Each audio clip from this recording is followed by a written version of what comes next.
قدوس جبروت غفاری قہاری قدوس جبروت یہ چاروں عناصر ہو تو بنتا ہے مسلمان یہ چاروں عناصر ہو تو بنتا ہے مسلمان لا الہ الا اللہ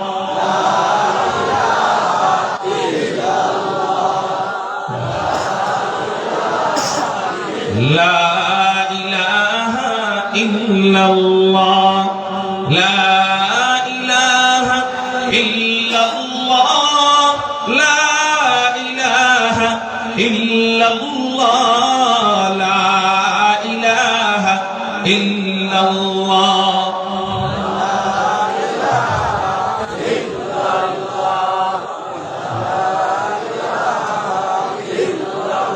لا अल्लाह तेरे महबूब की आरब तेरे महबूब की आरब शबाहत लेके आया हूँ हकीकत उसके तू कर मैं सूरत लेके आया हूँ न अज़मत लेके आया हूँ न शौकत लेके आया हूँ न अज़मत लेके आया हूँ न शौकत लेके आया हूँ मोहब्बत लेके आया हो मोहब्बत लेके आया हो ला इलाहा इल्लल्लाह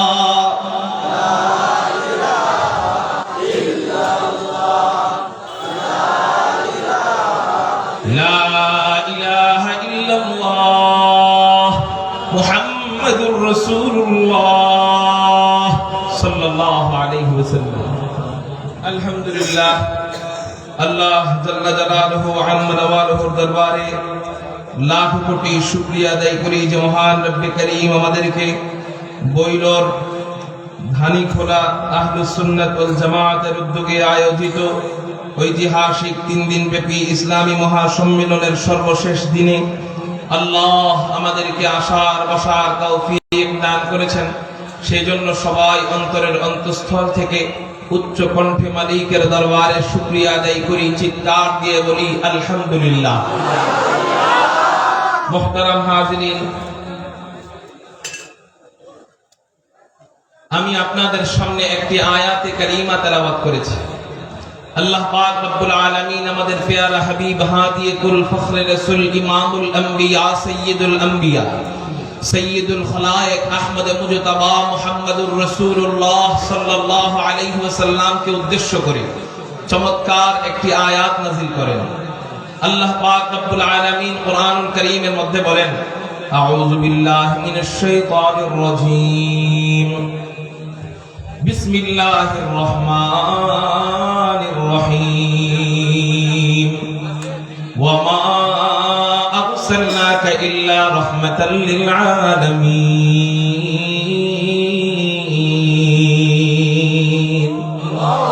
আল্লাহ বলেন হে রাসূল আমি আপনাকে গোটা জগতের জন্য গোটা জগৎবাসীর জন্য রহমত স্বরূপ প্রেরণ করেছি একটু চিৎকার দিয়ে বলেন সুবহানাল্লাহ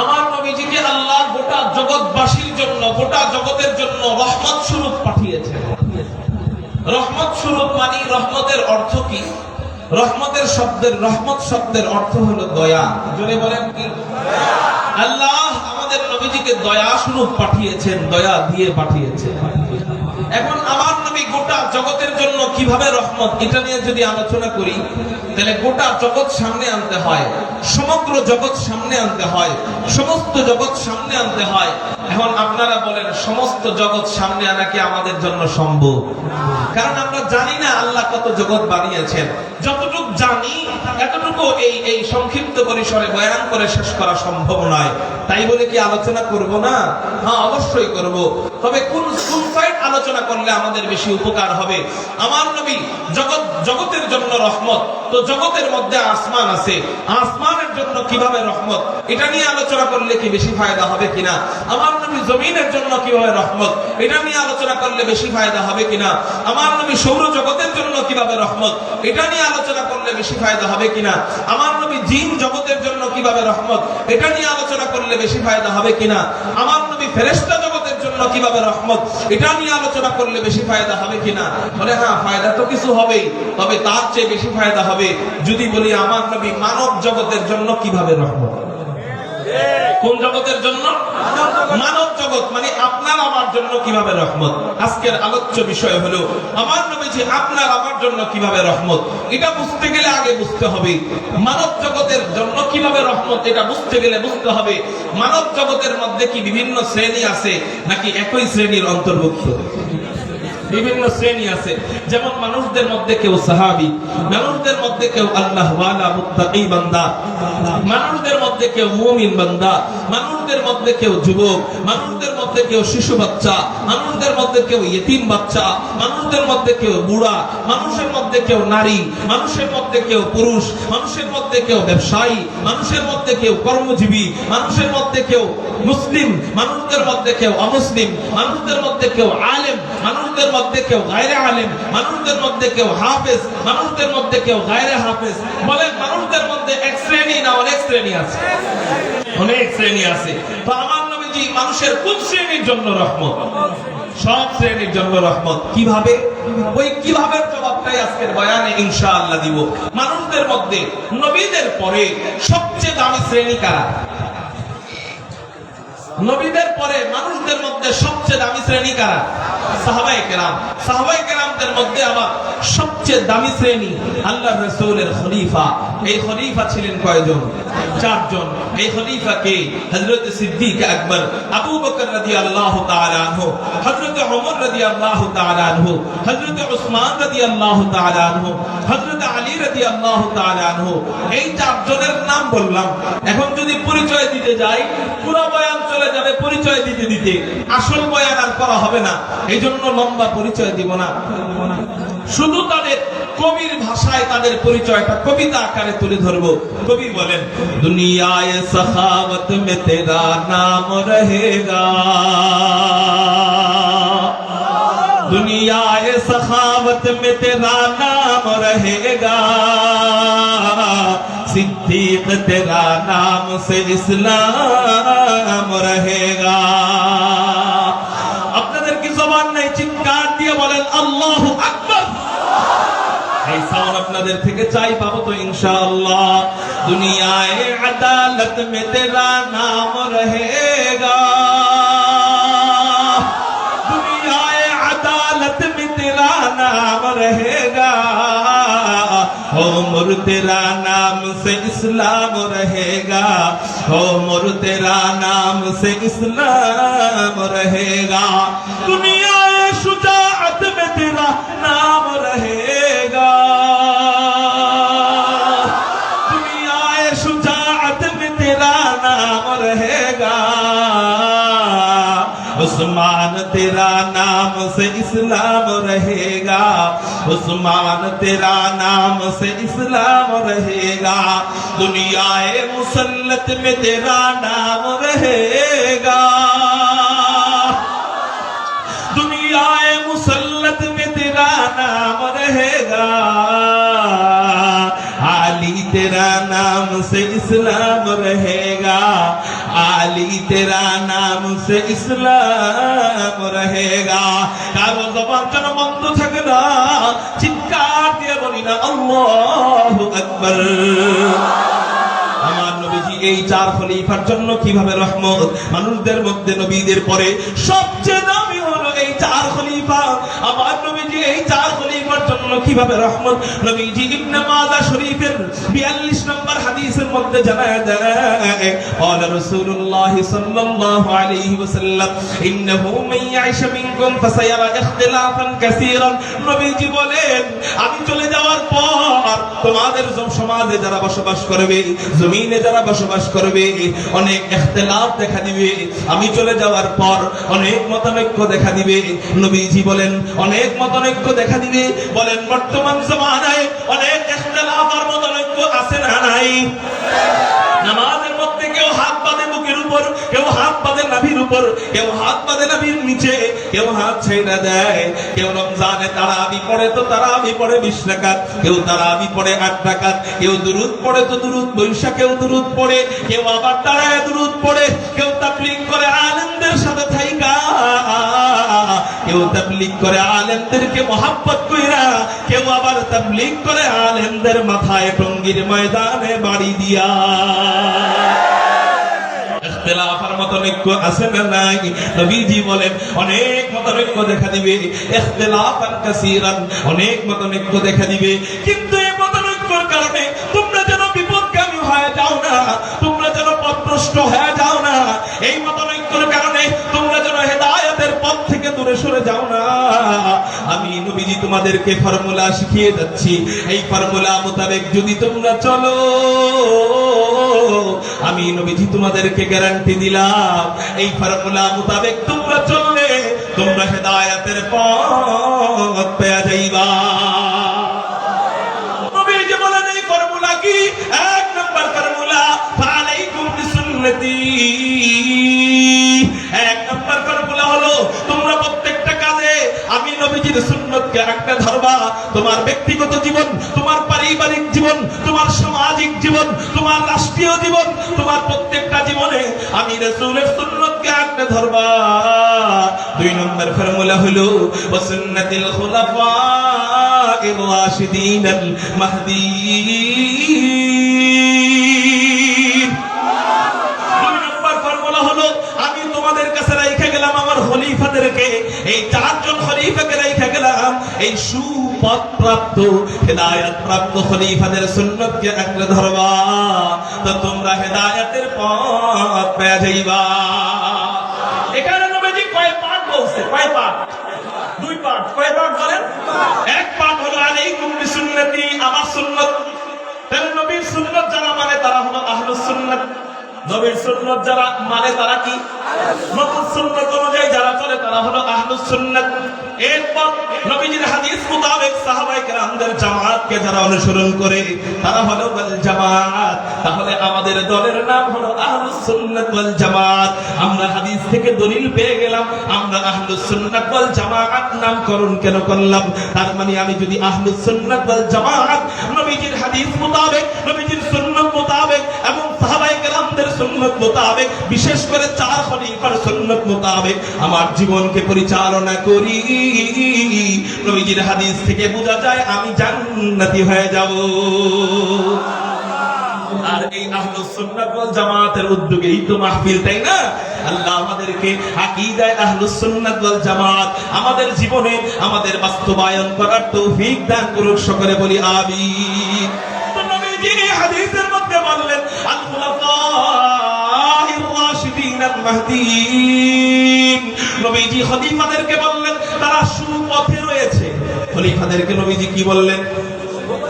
সুপথে রয়েছে, সুপথ প্রাপ্ত আর রাশিদিন আল মাহদীয়্যিন, তারা সুপথ প্রাপ্ত।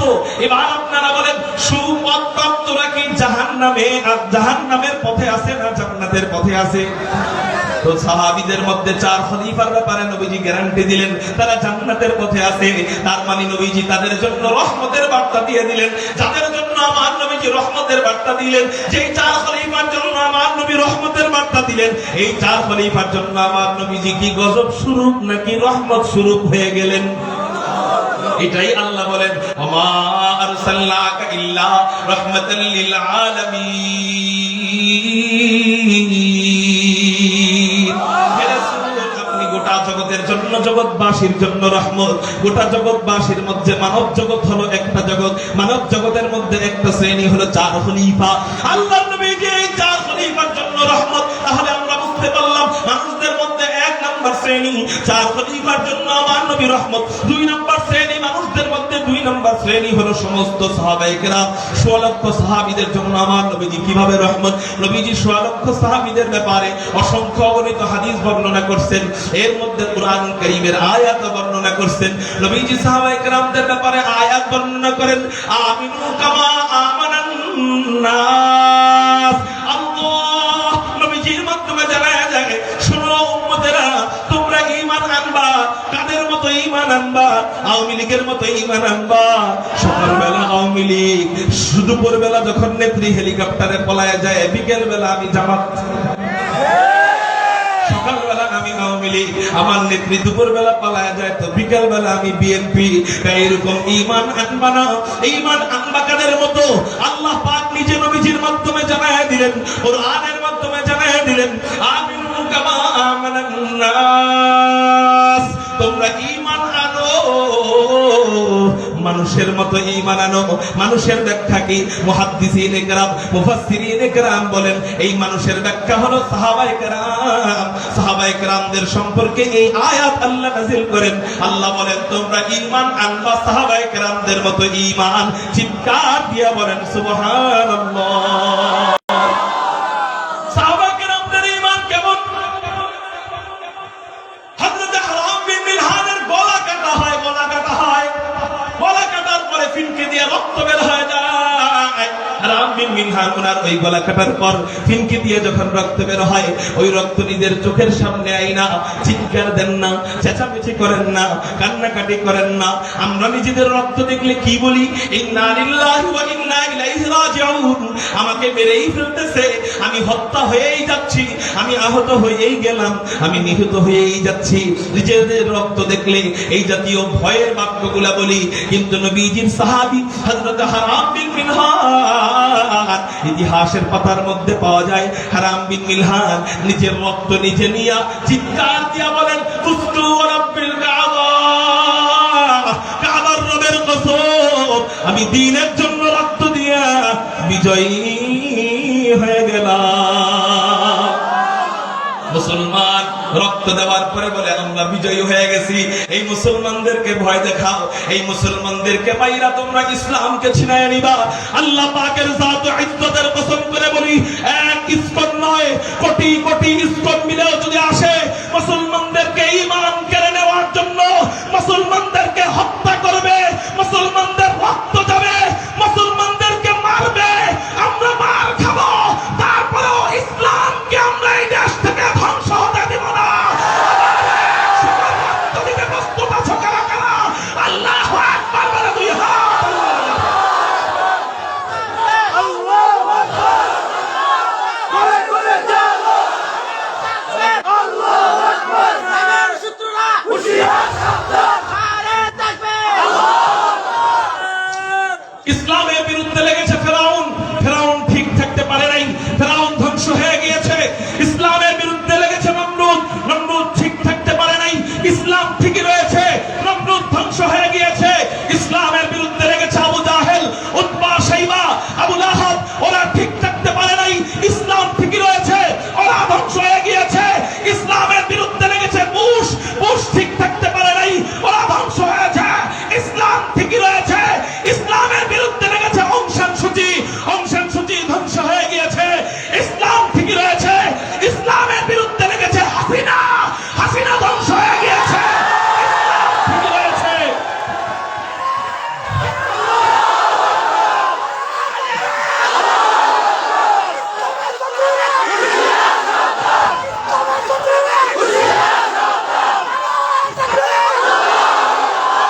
এখন দেখতেছি ইসলামের বিরুদ্ধে লাগতেছে নতুন হিন্দুত্ববাদী সংগঠন। হিন্দুদের বিরুদ্ধে কোনো কথা নাই, কিন্তু হিন্দুত্ববাদ নাম দিয়ে, ইসকনের নাম দিয়ে মুসলমানদেরকে হত্যা করবে।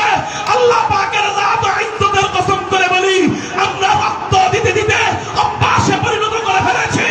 আবার যদি ইসকনের বিরুদ্ধে জিহাদের ডাক আসে, কারা কারা জিহাদের ময়দানে ঝাঁপায় পড়ব। আল্লাহু আকবার।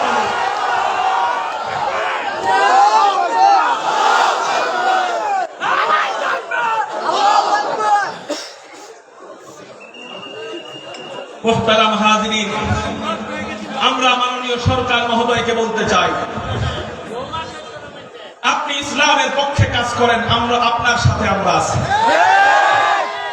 ডক্টর ইউনূস সাহেবকে বলতে চাই, আপনি একজন সরল, সহজ, উদার মনা মানুষ, শিক্ষিত মানুষ, আপনি ইসলামের পক্ষে কাজ করেন, আপনার জন্য আমরা রক্ত দিব।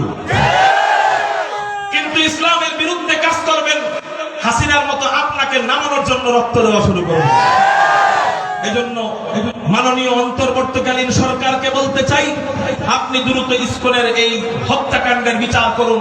এই বাংলাদেশ থেকে ইসকনকে বয়কট করুন। যদি বয়কট করা না হয়, আমরা এক সাগর রক্ত দেওয়ার জন্য আবার ময়দানে নেমে যাব। এই বাংলাদেশ স্বৈরাচার মুক্ত পুরোপুরি এখনো হয় নাই, পরিপূর্ণ স্বৈরাচার এই বাংলাদেশ থেকে শেষ না হওয়া পর্যন্ত আমাদের এই যুদ্ধ চালিয়ে যাব। এই যুদ্ধ থাকবে শেষ ফাইনাল যুদ্ধ। এই ফাইনাল যুদ্ধের মাধ্যমে এই বাংলাদেশে ইসলামী হুকুমত কায়েম হয়ে যাবে ইনশাআল্লাহ। প্রস্তুত থাকবেন তো ইনশাআল্লাহ? আল্লাহ এই ঈমানী উদ্দীপনাকে কবুল করুন, সবাই বলি আমিন।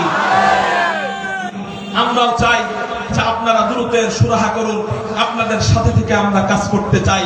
কিন্তু মুসলমানের বিরুদ্ধে রাখবেন, সাবধান, বুশ টিকতে পারে নাই, অং সান সূচি টিকতে পারে নাই, হাসিনা টিকতে পারে নাই, রাশেদ খান মেনন টিকতে পারে নাই, মানিক চোরারা কলাপাতার উপরে ঘুমায় টিকতে পারে নাই।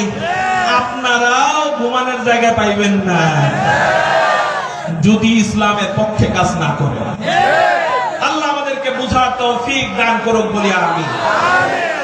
মুহতারাম হাজিরিন, তাহলে নবীজি কেমন সাহাবীদের ব্যাপারে বলে গেলেন? আল্লাহ কেমন বললেন?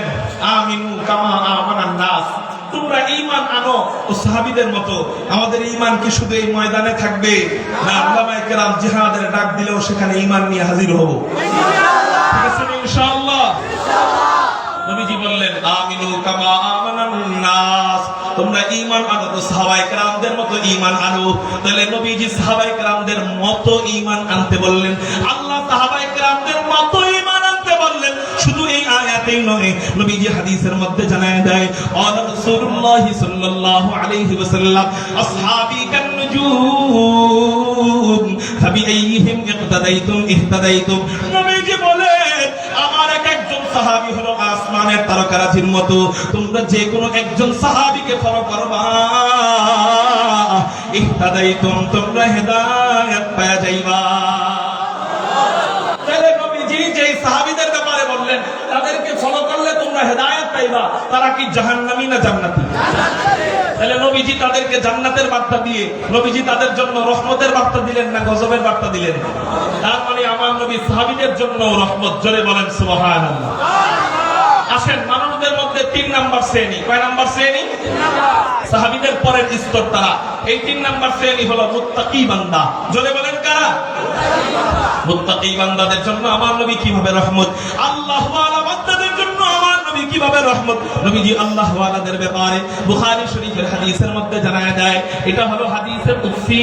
হাদিসে কুদসি কাকে বলা হয়? কথা আল্লাহ বলছেন নবীজি, এটাকে বলা হয় হাদিসে কুদসি। হাদিসে কুদসির মধ্যে হুজুর আকরাম সাল্লাল্লাহু আলাইহি ওয়াসাল্লাম জানায় দেয়, মান আদালি ওয়ালিয়ান ফাকাদ আযানতুহু বিল হারব। নবীজি বলেন আল্লাহ ওয়ালাদের সাথে যদি কেউ দুশমনি করে তার সাথে যুদ্ধের ঘোষণা আল্লাহ নিজে দিয়ে দেয়। আল্লাহ ওয়ালাদের সাথে কেউ দুশমনি করলে তার সাথে যুদ্ধের ঘোষণা কে দেয়? কে দেয়? আল্লাহর যুদ্ধ যখন শুরু হয়ে যায় দুনিয়ার কেউ তাকে ফিরায় রাখতে পারে না। আপনারা দেখেন না, হাসিনার সাথে আন্দোলন করেছিল শেখুল হাদিস আল্লামা আজিজুল হক রাহমাতুল্লাহি আলাইহি, কিন্তু হাসিনার সাথে আন্দোলন করে পারে নাই। হাসিনার সাথে আন্দোলন করেছিল মুফতি ফজলুল হক আমিনী রাহমাতুল্লাহি আলাইহি, কিন্তু আন্দোলন করে পারে নাই। হাসিনার সাথে আন্দোলন করেছিল চরমনাইর সৈয়দ ফজলুল করিম রাহমাতুল্লাহি আলাইহি, কিন্তু আন্দোলন করে পারেন নাই। আয় হায়, সর্বশেষ হাসিনার সাথে আন্দোলন করেছিল আল্লামা আহমদ শফি রাহমাতুল্লাহি আলাইহি, কিন্তু আন্দোলন করে কুলায় উঠতে পারেন নাই। সর্বশেষ আল্লামা নূর হোসেন কাসিমি রাহমাতুল্লাহি আলাইহি হাসিনার বিরুদ্ধে আন্দোলন করেছিল, কিন্তু হাসিনার সাথে আন্দোলন কইরা তিনিও পারলেন না। আয়াতে মিল্লাত আল্লামা জুনায়েদ বাবুনগরী রাহমাতুল্লাহি আলাইহি সর্বশেষ আন্দোলন যখন ডাক দিলেন, বাবুনগরী রাহমাতুল্লাহি আলাইহিকে জেলের মধ্যে নিয়ে টর্চারিং করা আরম্ভ করলো। ওনাকে বলা হলো, আমাদের বিরুদ্ধে যদি আর জীবনে কোনো বক্তৃতা দেস, তোর পাটা মাথার উপরে, পাটা উল্টা দিকে দিয়া, মাথাটা নিচের দিকে দিয়া তোরে পিটানো হবে। কায়েদে মিল্লাত জুনায়েদ বাবুনগরী রাহমাতুল্লাহি আলাইহিকে এই কথা বলা হয়। মুসলমান একজন বুজুর্গ, ওনার দাড়ি ধইরা ধইরা টান দিয়া দিয়া সিরার মতো অবস্থা কইরা কইরা ওনাকে রাগানো হয়, ওনাকে কষ্ট দেওয়া হয়। এমনও গেছে জেলখানায় অনেকে বলছে যে আমাদেরকে ওযুর পানি দেন, পুলিশরা ওনাদের কানের মধ্যে জানায় দিছে ওযুর পানি দেওয়া যাবে না, তোর যদি নামাজ পড়তে মনে চায় পেশাব কইরা ওই পেশাবের পানি দিয়ে ওযু কর। নাউযুবিল্লাহ বলেন। এমন এমন এমন অনেক বড় বড় আলেম আছে যাদেরকে 8 দিন 9 দিন ঘুম ছাড়া একাধারে দাঁড় করায় রাখছে। এমন এমন অনেক আলেম আছে যাদেরকে জেলের মধ্যে নিয়ে একেবারে হুঁশ থাকা অবস্থায়, বেহুশ অবস্থায় না, হুঁশ থাকা অবস্থায় প্লাস দিয়া চাপ দিয়া দিয়ে যে নখগুলো উঠায় ফেলা হয়েছে। আপনারা জানেন আমরা যখন নখ কাটতে যাই, নখ যখন কাটতে যাই একটু যদি বাড়তি নখ কাটা হয়ে যায় তাহলে পরের দিন তো না 1 সপ্তাহ পর্যন্ত ব্যথা করে। একটু যদি পায়ের নখটা বাড়তি কাটা হয়ে যায় 1 সপ্তাহ পর্যন্ত আমাদের ব্যথা লাগতে থাকে। আপনি চিন্তা করেন এই কোনাটুক কাটে, এই জন্য যদি এত ব্যথা লাগে আল্লাহ ওয়ালা বুজুর্গদেরকে জেলের মধ্যে নিয়ে লাত দিয়া চাপ দিয়া দিয়া নখগুলা উঠায় ফেলানো হয়েছে। শুধু তাই না প্রত্যেকটা অঙ্গ প্রত্যঙ্গে কারেন্টের শক দেওয়া হয়েছে। এমনকি লজ্জায় স্থানে পর্যন্ত কারেন্টের তার লাগায় দেওয়া হয়েছিল, লজ্জায় স্থানে পর্যন্ত লাত দিয়া চাপ দেওয়া হয়েছে। বিশ্বাস করেন না, আপনারা জানেন আল্লামা জুনায়েদ বাবনগরী রাহমাতুল্লাহি আলাইহির খাদেম যে মাওলানা ইনামুল হাসান ফারুকী ভাই, উনি বর্তমানে ইন্ডিয়াতে ক্যান্সারে আক্রান্ত। এই ক্যান্সারের ইনজেকশন কে ঢুকাইছিল? ক্যান্সারের ইনজেকশন ঢুকাই দিছিল হইল এই হাসিনার দলের লোকেরা। অথচ আমাদের অবস্থা এমন, আমরা ঈমান দিতে চাই কিন্তু ঈমান দেওয়ার সময় আমাদেরকে খুঁজে পাওয়া যায় না। এই ইনামুল হাসান ফারুকী ভাই ক্যান্সারে আক্রান্ত হয়ে মৃত্যু সজ্জায় অবস্থা হয়ে রয়েছে, কিন্তু ওনার চিকিৎসায় কত খরচ যাচ্ছে আমাদের কারো মাথা ব্যথা নাই, কারো কি নাই, মাথা ব্যথা নাই। অথচ ইসলামের জন্য উনি জেলে গেছে, হেফাজত ইসলামের জন্য জেলে গেছে, হুজুরদের জন্য জেলে গেছে, আলেমদের জন্য জেলে গেছে। আজকে যদি জুনায়েদ বাবনগরী রাহমাতুল্লাহি আলাইহি বেঁচে থাকতেন তাহলে ওনার আদরের কমতি থাকতো না। এখন হুজুর নাই, এই জন্য খাদেমের কোনো বিল নাই। আল্লাহ আপনাদেরকে ধরবে, সাবধান হয়ে যান। আপনাদেরকে বলতেছি আপনারা যদি মজলুমের খোঁজ খবর না নেন আল্লাহ আপনাদেরকে ধরবে। এই জন্য আমি আপনাদেরকে উদাত্ত আহ্বান করতেছি, এই বিশাল ময়দানে আমি সবার কাছে বলতেছি, আসেননি এমন কোন বান্দা যদি থাকেন আমার সাথে আলাদা দেখা করবেন, যে ওনার চিকিৎসার পুরা খরচটা আপনি নিয়ে নেবেন। তো কি হবে? আল্লাহ হইতে পারে আলেমদের জন্য যে ব্যক্তি জীবনটা বিলীন করেছে ওই ব্যক্তির জন্য আপনি চিকিৎসা করবেন। তো কি হইতে পারে? আল্লাহ আপনাকে ওই ব্যক্তির সাথে জান্নাতি বানায় দিতে পারে। থাকতে পারে না এখানে কোনো ভাইয়ের চিকিৎসা ব্যবস্থা করে দিতে পারে, একাই একজনের এরকম থাকতে পারে না, আল্লাহ যেন ব্যবস্থা করে দেয়, বলি আমি। আবার আরেকটাও তো কথা আছে, 10-এর লাঠি 1-এর বোঝা।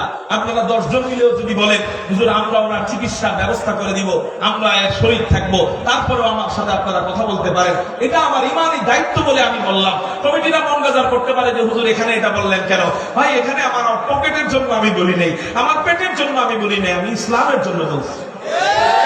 আমার একটা ভাই ইসলামের জন্য জেলখানায় যায় এবং তাকে ইনজেকশন দেওয়া হয়, আপনার ক্যান্সার হয়, ওরা ক্যান্সার হয়ে আক্রান্ত হয়, তারপরে আমাদের কোনো খবর নাই, তাহলে জীবনটা দিয়ে কাদের জন্য?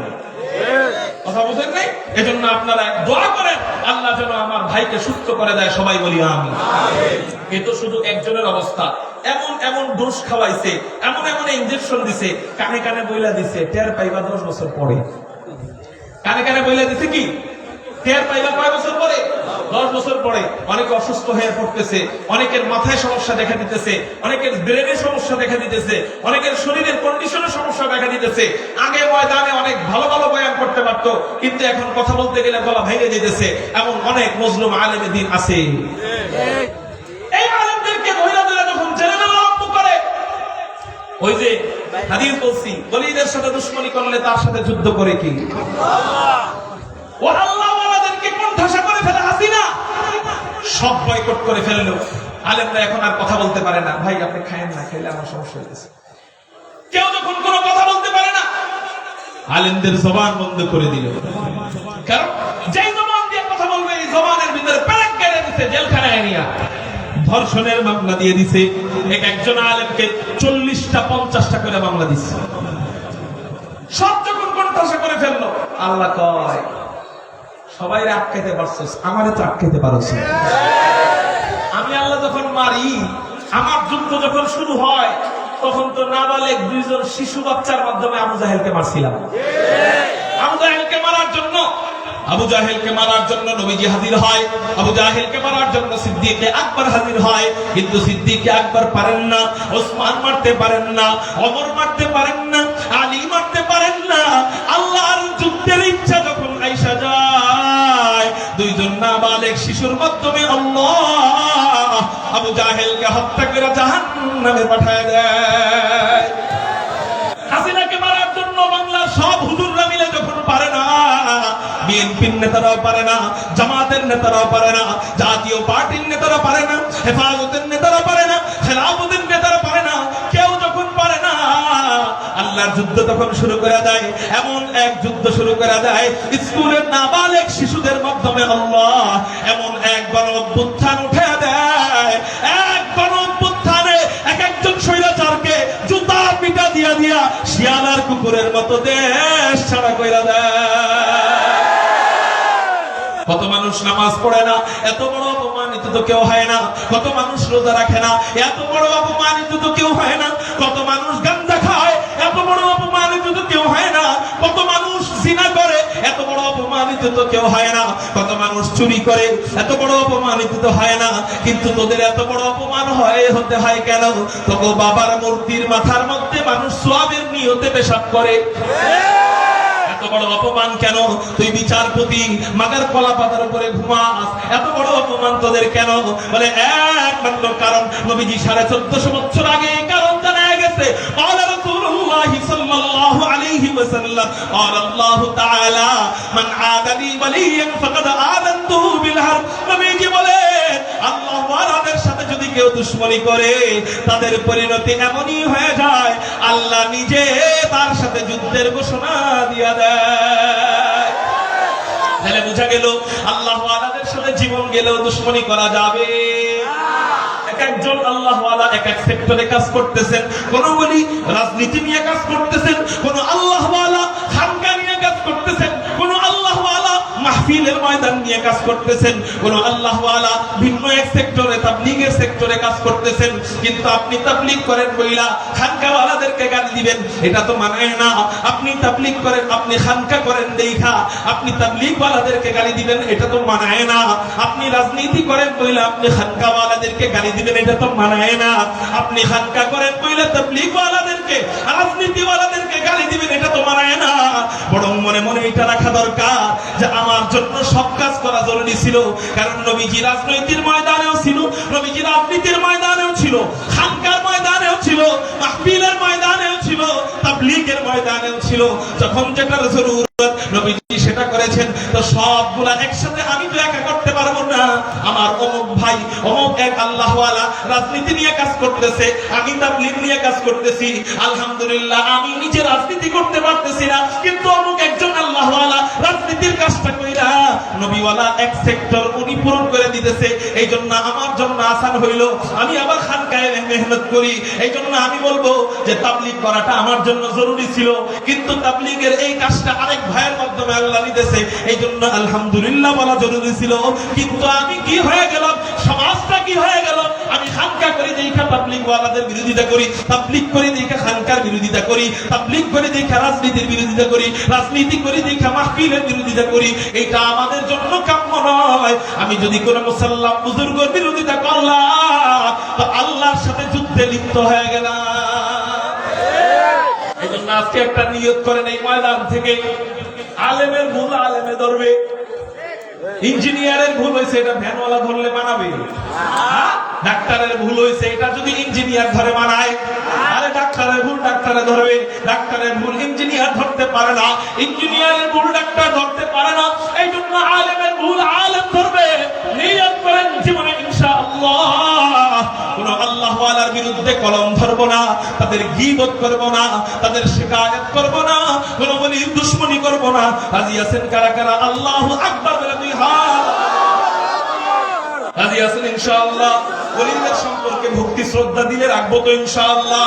আল্লাহ তুমি কবুল মঞ্জুর করে বলি আমিন। তাহলে ওলীদের ব্যাপারে নবীজি জানায় গেলেন যে ওলীদের সাথে দুশমনি করলে তাদের অবস্থা যে ফেরাউনের মতো হবে, হামানের মতো হবে, কারুনের মতো হবে, হাসিনার মতো হবে।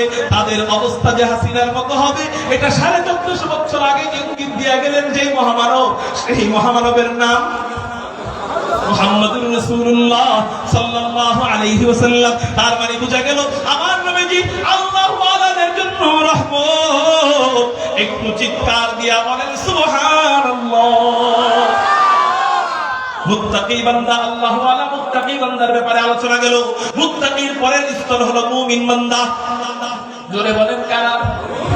মুমিন বান্দা। মুমিন আলাদা, মুত্তাকি আলাদা। মুমিন হলো প্রথম প্রাথমিক ডিগ্রি, মুত্তাকি হলো ডাবল ডিগ্রি। আল্লাহ বলেন কুরআনে, ইয়া আইয়ুহাল্লাযীনা আমানু তাকুল্লাহ ওয়া কুনু মা'আস সাদিকিন।